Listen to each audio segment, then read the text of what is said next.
స్వామి కనీసం వచ్చి నేను వైకుంఠ కోయిల్లు నిన్ను చూసి పాఠం నేర్చుకోకపోతే, నీ ద్వారా నేను శాశ్వతమైనది ఏదో తెలుసుకోలేకపోతే ఇక ఉపయోగం ఏమిటి?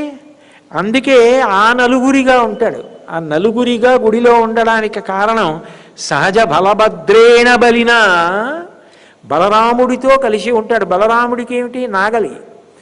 అంటే బ్రతికున్నంత కాలం సమస్త ప్రాణులకు కావలసినది ఏమిటి? అన్నం.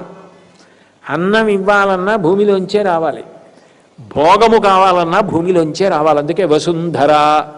నేను వాహనం ఎక్కాలనుకోండి, వాహనం తయారు చేయడానికి కావలసిన లోహం భూమిలోంచి రావాలి, వాహనం నడిచే ఇంధనం భూమిలోంచి రావాలి, నేను ఇంటికి పెట్టుకునే కిటికీ భూమిలోంచి వచ్చిన చెట్టులోంచి రావాలి, ఏదైనా భూమిలోంచి రావాలి, తినడానికి అన్నం భూమిలోంచి రావాలి.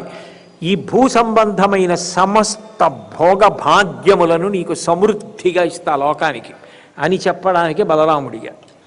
సుభద్ర. సుభద్ర అంటే శక్తి స్వరూపం.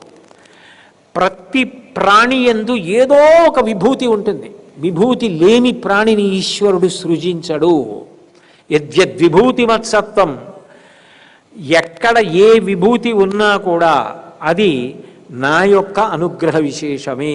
మత్తేజోంశ సంభవం. నా తేజస్సు చేతనే అది సంభవమైందంటాడు. నాకు 4 మాటలు చెప్పేటటువంటి శక్తినిచ్చాడు. మీకు 2 గంటలు కదలకుండా కూర్చుని వినే శక్తినిచ్చాడు. చెప్పడం కన్నా వినడం గొప్ప. మీకు వినే శక్తినిచ్చాడు. విని మీరు మళ్ళీ ఇంటికి వెళ్ళి చెప్తారు. నేను చెప్పింది మళ్ళీ చెప్తానంటే మా ఆవిడ ఏమంటుంది, ఇందాకే కదా బాబు చెప్పే ఉంటుంది. మీరు ఇక్కడ విని మళ్ళీ చెప్తారు. మీరు విన్న ఫలితం మళ్ళీ చెప్పిన ఫలితం. కాబట్టి